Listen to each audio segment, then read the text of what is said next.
I do want to say a couple other things before I go into this incident about how he was behaving and how it all went down. So I started noticing, like, even at family functions like Thanksgiving and stuff, he would be sitting on the couch, like, nodding off at any given time. Sometimes you'd be having a conversation with him and he'd start closing his eyes. He slurred a lot of his speech. He, tripped over a lot of stuff. It was kind of like I could just, notice a total change in him.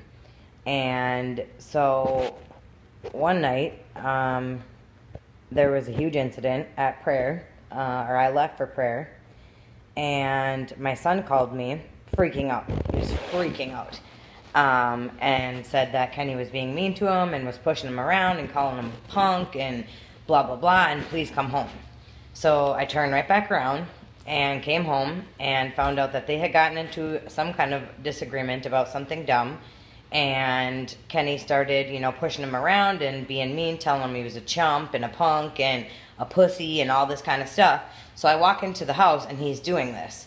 And I tell him to stop, immediately. I told Karan to go to his room. And even after Karan was in his room, he was screaming it through the door. And I told him if he said it one more time that, I was going to hurt him. He said it one more time. I jumped on his back and tackled him down to the ground and ripped his shirt.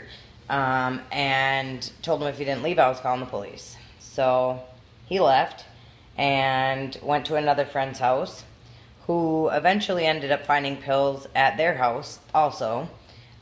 So we just, determined that he was on drugs and I'd asked him if he would go get help.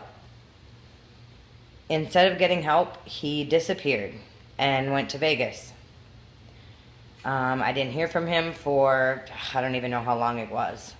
And when I did hear from him, it was, you kicked me out, you kicked me out, you kicked me out. He took no responsibility for any of his behavior, okay? When he left, I was on maternity leave. I had $0 to my name. Zero. I had unpaid maternity leave. Rent was due the next week that I kicked him out. He took all the money out of my bank account. It was all drained. Took $825, I think it was, and left and went to Vegas. And I had to get on emergency assistance to pay my rent that month, and I went back to work early so that I could try to provide for my family. And I think this part is in my other story, but, went back to work. I made it in that apartment for a couple more months. I think that was in April that I kicked him out, and I ended up moving out December of that year and had to move back in with my mom. I'll pick up later.